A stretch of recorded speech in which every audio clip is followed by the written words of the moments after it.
When we talk about the Primarchs of the Adeptus Astartes, few stories are as tragic and beautiful as that of Sanguinius, the Angel.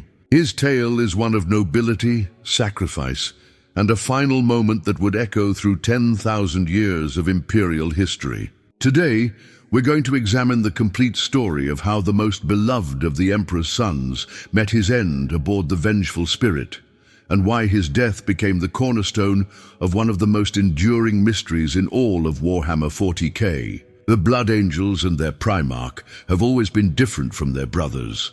Where other legions were forged for conquest or compliance, the Naish Legion carried within them something that was both beautiful and cursed. The Red Thirst had plagued them since their earliest days, a genetic flaw that drove them to drink blood and seek violence in ways that horrified even other Space Marines. But when Sanguinius was found on the radiation-blasted world of Baal, everything changed.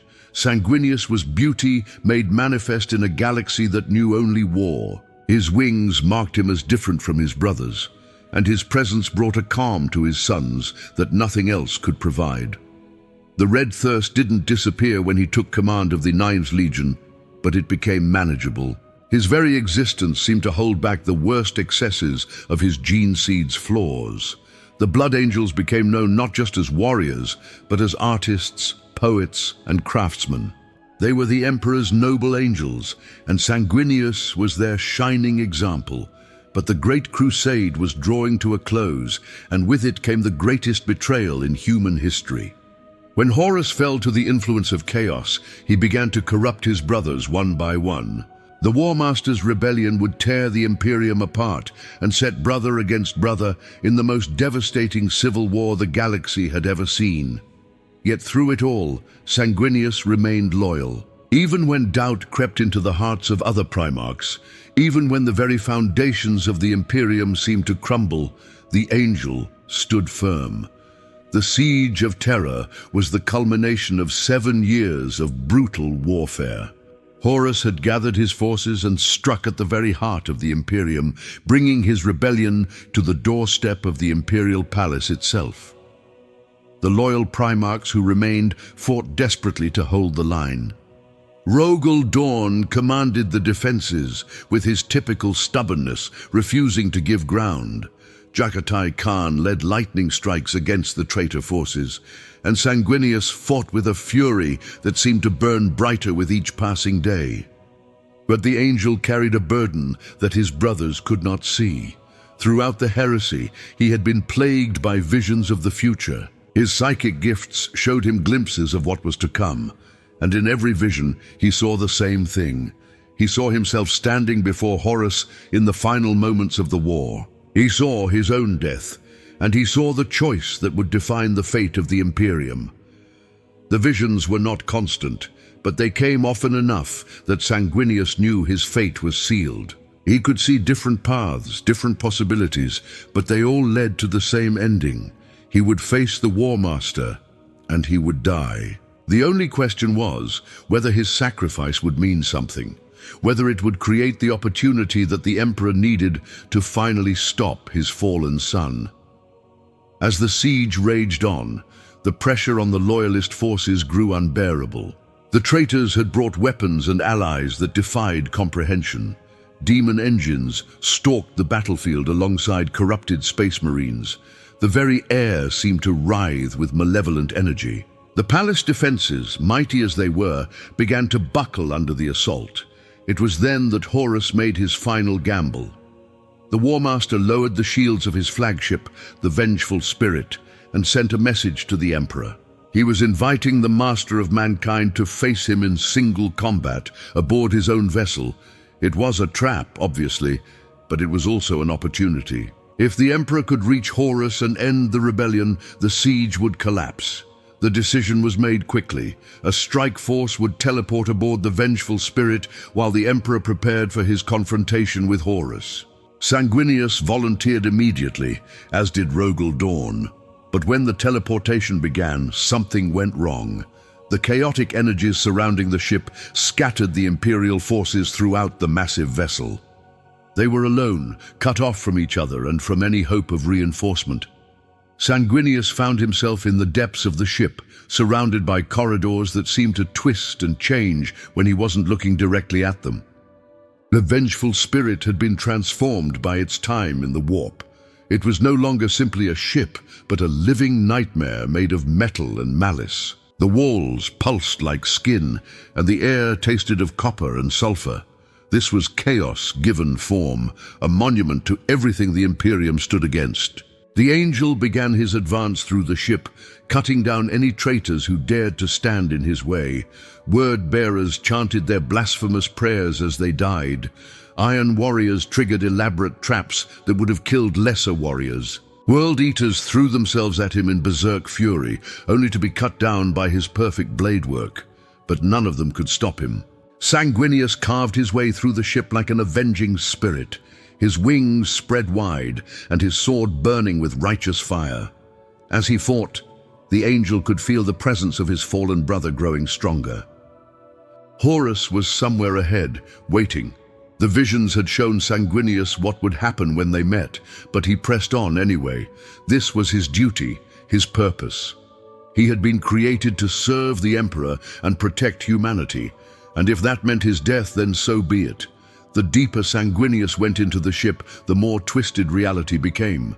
He walked through chambers filled with the corpses of remembrances, their bodies arranged in blasphemous patterns. He passed libraries where the books screamed when opened, and archives where history was being rewritten by invisible hands. The ship itself seemed to be alive, and it hated him with an intensity that was almost physical. But through it all, Sanguinius pressed on. His gene sons were fighting and dying on Terra while he walked these cursed halls. Every moment he delayed was another moment that the traitors could use to break through the palace defenses. He could not fail, would not fail, no matter what horrors Horus had prepared for him. The path through the ship led him past scenes of incredible corruption. In one chamber, he found Emperor's children torturing loyalist prisoners while noise marines played their discordant symphonies. In another, Death Guard had created a garden of diseased flesh that writhed and moaned in the half-light. The Thousand Suns had turned an entire deck into a library of forbidden knowledge, where sorcerers studied texts that hurt to look at. Each time, Sanguinius was forced to choose between helping the prisoners and continuing his mission. Each time he chose duty over mercy, though it tore at his heart to do so. He could not save everyone, but perhaps his sacrifice could save the Imperium itself. The visions came more frequently now, showing him flashes of the confrontation to come.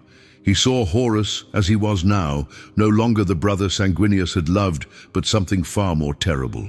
The War Master had been transformed by his allegiance to chaos, becoming something that was only barely recognizable as having once been human. His armor writhed with unholy symbols, and his eyes burned with the fires of the warp. But the visions also showed Sanguinius something else. They showed him a moment of clarity in Horus's corruption, a brief instant when the real War Master would look out through the shell that chaos had made of him. That moment would be Sanguinius's opportunity, the chance to wound Horus in a way that mattered. It would cost the angel his life, but it would create the opening that the Emperor needed. As Sanguinius advanced through the ship, he began to encounter resistance that was more personal. These were not random traitors or demon engines, but warriors who had been specifically prepared to face him. They knew his fighting style, his preferences, his weaknesses. Someone had studied him very carefully and deployed forces designed to counter his abilities. The first was a champion of Khorne, a world-eater who had been enhanced beyond the normal limits of the butcher's nails. He moved with inhuman speed and struck with enough force to crack ceramite, but speed and fury were not enough against the angel's perfect technique. Sanguinius fought with a grace that made combat look like a dance, his blade finding the gaps in his opponent's guard with surgical precision. The second was a sorcerer of the Thousand Suns, one who had studied the nature of Primarchs and believed he understood how to bind one. He summoned creatures from the warp and tried to trap Sanguinius in illusions, but the angel's will was too strong. His psychic defenses, honed by years of controlling his visions, proved more than adequate to resist the sorcerer's attacks. The third was the most dangerous of all. A terminator of the sons of Horus, one who had fought alongside Sanguinius during the Great Crusade and knew him better than almost anyone. This traitor tried to use their shared history against the angel, speaking of old campaigns and fallen brothers. But Sanguinius had moved beyond such emotional manipulation. His purpose was clear, and nothing would turn him from his path. Each victory brought him closer to the center of the ship, closer to the throne room where Horus waited. But they also took their toll. The angel was bleeding from a dozen wounds, and his strength was beginning to flag. The ship itself seemed to be sapping his vitality, feeding on his life force to fuel its own twisted existence. The corridors began to change as Sanguinius drew near to his destination. They became grander, more ornate, but also more obviously corrupted. The walls were decorated with murals that depicted the fall of the Imperium and the rise of chaos. Sanguinius's own death was shown in excruciating detail, along with the deaths of his brothers and the eventual corruption of the Emperor himself. But these visions of future damnation only strengthened the angel's resolve. He would not allow such a future to come to pass. His death might be inevitable, but he would make it count. He would hurt Horus, wound him in a way that would give the Emperor the advantage he needed. The final approach to the throne room was guarded by the elite of the traitor legions. Josterin Terminators stood shoulder to shoulder with Astartes from every fallen legion. They knew they could not stop Sanguinius, but they could weaken him, force him to expend precious energy and blood before he faced their master. The angel fought through them like a force of nature. His sword cut through Terminator armor as if it were paper, and his wings allowed him to strike from angles that his enemies could not defend against. But there were so many of them, and each one fought with the desperate fury of the damned. They knew that failure meant not just death, but eternal torment at the hands of their chaos patrons. When the last traitor fell, Sanguinius stood before the great doors of the throne room. They were massive things, decorated with scenes of Horus's greatest victories during the Great Crusade. The irony was not lost on the angel. These doors celebrated a time when Horus had been the Emperor's most trusted son, the bright hope of the Imperium. Now they served as the gateway to his ultimate corruption.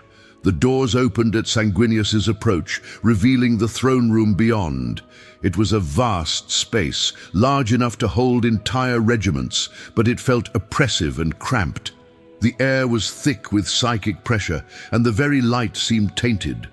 At the far end, on a throne that had been carved from a single piece of black stone, sat Horus. The War Master had been transformed beyond recognition. His armor was no longer the pristine white and gold of the lunar wolves, but a writhing mass of dark metal and organic corruption. Chaos symbols covered every surface, and the eye of Horus that had once been his proudest heraldry now wept tears of blood. His face, when Sanguinius could see it beneath his helmet, was a ruin of scars and mutation. But it was still Horus. Despite everything that chaos had done to him, despite all the corruption and transformation, Sanguinius could still see his brother underneath it all. That made what was about to happen so much harder. "Hello, brother," Horus said, his voice a harmonious blend of the War Master Sanguinius remembered and something far more terrible. "I have been waiting for you." Sanguinius drew his sword, the blade bursting into flames as he activated its power field. "This ends here, Horus. I won't let you destroy everything we built." The War Master laughed, a sound that echoed strangely in the vast chamber. "Destroy? Oh, my sweet angel, I'm not here to destroy anything. I'm here to complete it, to finish what Father started and create something truly magnificent." "What Father started was the hope of humanity," Sanguinius replied, beginning to advance across the chamber. "What you've created is an abomination." "Is it?" Horus rose from his throne, towering over even the angel's impressive height. Look around you, brother. This ship, this war, all of it exists because Father lied to us. He told us we were his sons, but we were just tools. He told us we were building a better future, but he was preparing to discard us the moment we were no longer useful. Sanguinius could feel the corruption in Horus's words, the way they twisted truth into something poisonous. You're wrong. The Emperor loves us, loves humanity. Everything he did was to protect our species. Protect us? Horus gestured, and images appeared in the air around them. Sanguinius saw the Thunder Warriors being executed after the Unification Wars. He saw the Primarchs being created not as sons, but as weapons. He saw the Emperor's plans to ascend to godhood, leaving humanity behind. This is protection. This is love. The visions were seductive, showing uncomfortable truths alongside outright lies. Sanguinius could feel them trying to worm their way into his mind, to plant seeds of doubt and resentment. But his faith was stronger than any corruption chaos could offer. Even if some of what you say is true, Sanguinius said, continuing his approach, what you've become is worse. At least the Emperor's tyranny promised a future for humanity. Your chaos offers only endless suffering. Suffering. Horus spread his arms wide, and Sanguinius could see the mutations that covered his body, the places where flesh had given way to metal and worse things. This is freedom, brother. Freedom from Father's lies, freedom from the constraints of mortality. I offer humanity the chance to become something greater than it ever dreamed. You offer slavery, Sanguinius replied, slavery to beings that see us as nothing more than food for their endless hunger. The conversation continued as they circled each other, two demigods preparing for a battle that would shake the foundations of reality. Horus tried every argument, every temptation that chaos could offer. He showed Sanguinius visions of a future where the blood angels were free from the red thirst, where they could live without the constant struggle against their own nature. He offered power beyond imagining, the chance to stand as a god among mortals. But Sanguinius rejected it all. His loyalty to the Emperor was absolute, not because he was blind to his father's flaws, but because he understood that the alternative was so much worse. The Imperium might be tyrannical, but it offered hope. Chaos offered only damnation dressed up as freedom. You disappoint me, brother, Horus said finally. I had hoped you would see reason. But if you insist on clinging to Father's lies, then I will have to remove you as an obstacle. The fight that followed was unlike anything the galaxy had ever seen. These were not merely space marines or even normal Primarchs. This was the Angel, the most beloved of the Emperor's sons, facing the War Master, the greatest general in human history, now enhanced by the power of all four Chaos gods. Horus fought with weapons that defied description. His claws could tear through reality itself, opening wounds in space that bled raw warp energy. His mace struck with the force of collapsing stars, and his very presence radiated corruption that would have driven mortal men insane. He moved with impossible speed for something so large, and his tactical genius allowed him to anticipate Sanguinius's attacks before they were even made. But Sanguinius was no ordinary opponent. The Angel fought with a fury born of righteousness, his blade cutting through the air so fast it seemed to be everywhere at once. His wings allowed him to fight in 3 dimensions, striking from above and below with equal skill. And his psychic abilities, enhanced by his desperation, let him see just far enough into the future to avoid Horus's most devastating attacks. The battle raged across the throne room, 2 titans locked in mortal combat. They smashed through pillars that had stood for centuries and carved great gouges in the floor with their weapons. The air itself seemed to burn where their blades met, and the psychic pressure of their conflict sent shockwaves throughout the ship. But Horus was too strong. The power of chaos flowed through him, making him faster, stronger, more resilient than any mortal being had a right to be. Slowly, inevitably, Sanguinius began to lose ground. His perfect technique could not overcome the raw power that his brother now wielded. A blow from Horus's mace sent the angel flying across the chamber, his armor cracked and his body broken. Sanguinius struggled to rise, blood streaming from wounds that would have killed any normal man. He could feel his strength leaving him, his life ebbing away with each labored breath. "It's over, brother," Horus said, advancing on the fallen angel. "You fought well, but you were always too noble for your own good. Join me now, and I will heal your wounds. Together, we can rule this galaxy." Sanguinius managed to get to his feet, though he swayed with the effort. His sword felt impossibly heavy in his hands, and his vision was beginning to blur. But he was not finished yet. The visions had shown him this moment, and he knew what he had to do. "I will never join you," the angel said, raising his blade one final time.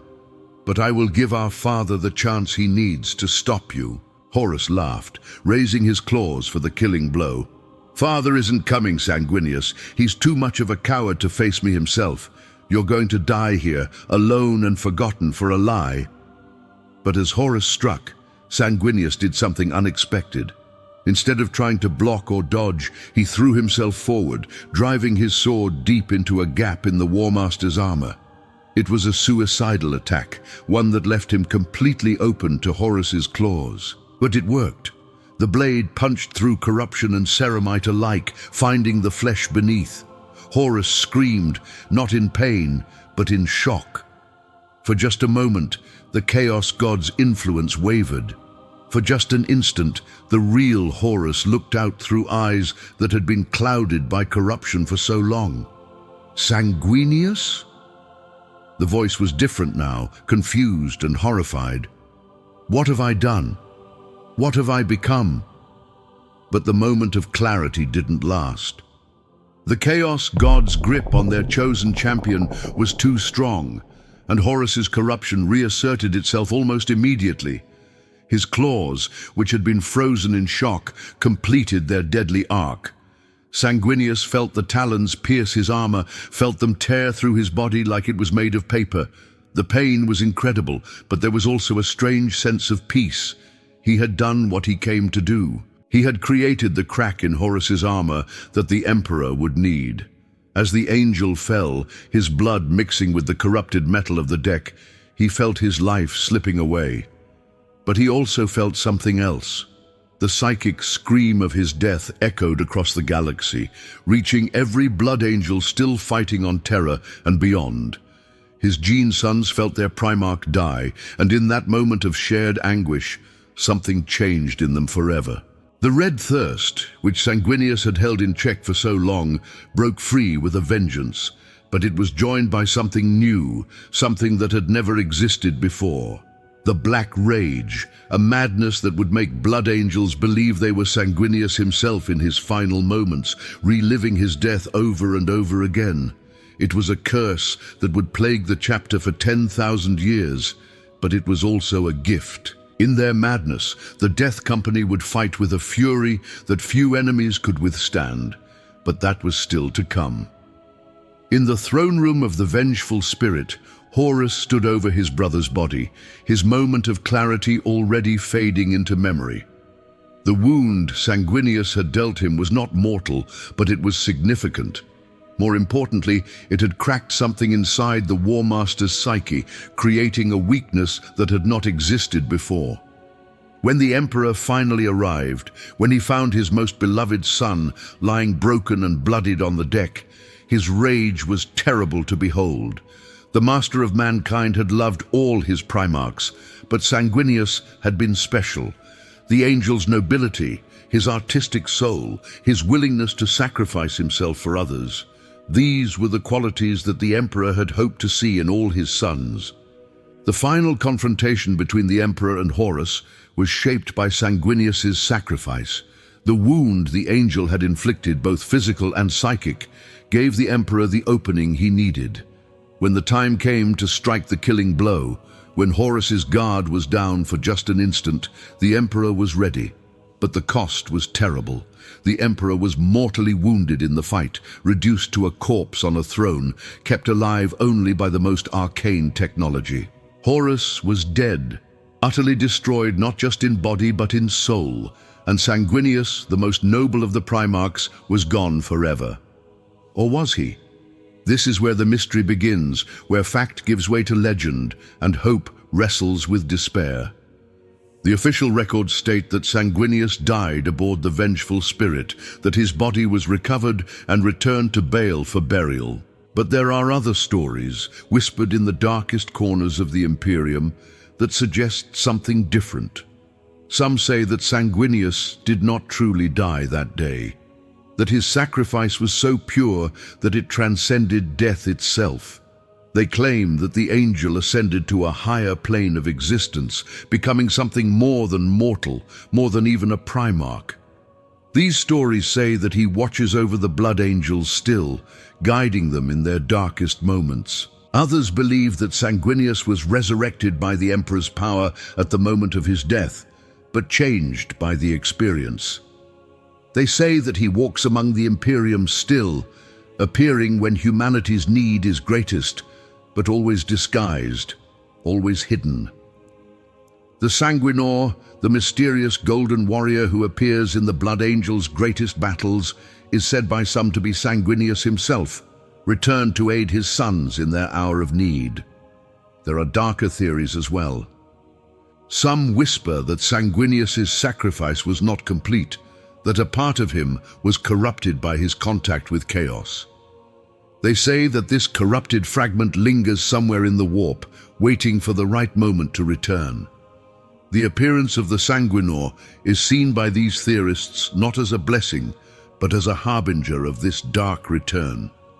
The Blood Angels themselves are divided on what to believe. Their chaplains preach that Sanguinius died a hero's death and now sits at the Emperor's right hand. But many battle brothers report dreams and visions of their Primarch, moments when they feel his presence during battle. The Death Company, in their madness, often speak as if Sanguinius is there with them, fighting alongside them against the enemies of mankind. The evidence is contradictory and often unreliable. Battle reports speak of golden warriors appearing in desperate moments, but these could be explained by mass hallucination or propaganda. Psychic phenomena around blood angels are common, but they could be residual effects of their gene seed rather than actual contact with their Primarch's spirit.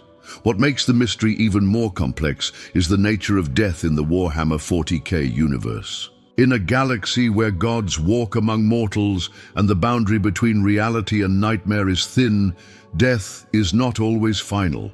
The Emperor himself exists in a state between life and death, and other Primarchs have returned from apparent demise. The idea that Sanguinius might somehow persist in one form or another is not as impossible as it might seem in our world. The impact of Sanguinius's sacrifice extends far beyond questions of his survival. His death created the Black Rage, one of the most significant mutations in Space Marine gene seed. Every Blood Angel risks falling to this madness, and when they do, they relive their Primarch's final moments over and over again. They see themselves as Sanguinius, fighting Horus in the throne room of the Vengeful Spirit, dying again and again for the Emperor's glory.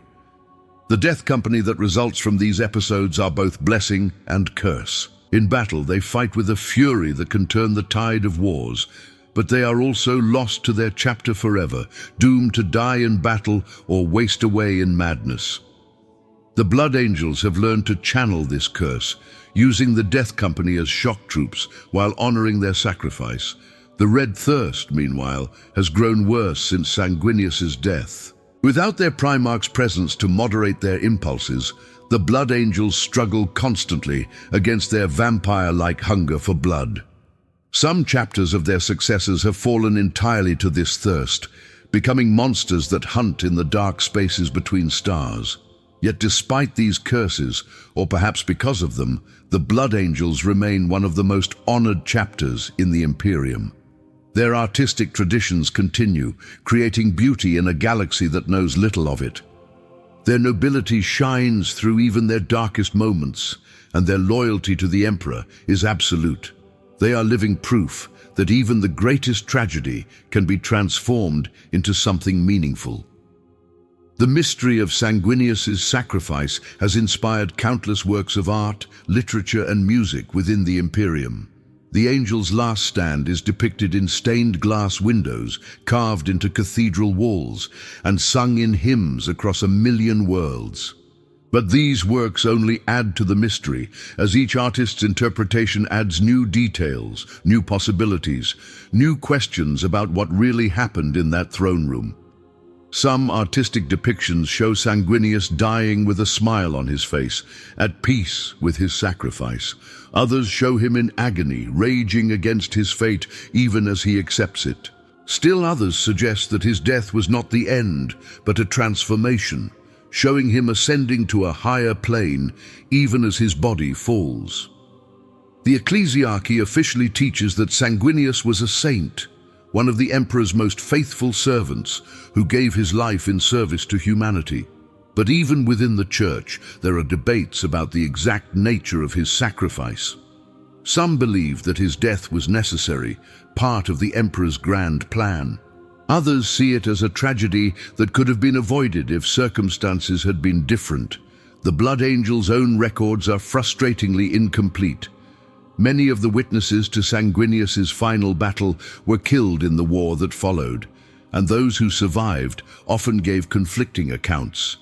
The emperor himself, the only being who could definitively answer questions about his son's fate, has been silent on the Golden Throne for 10,000 years. What we do know for certain is that Sanguinius's sacrifice changed the course of history.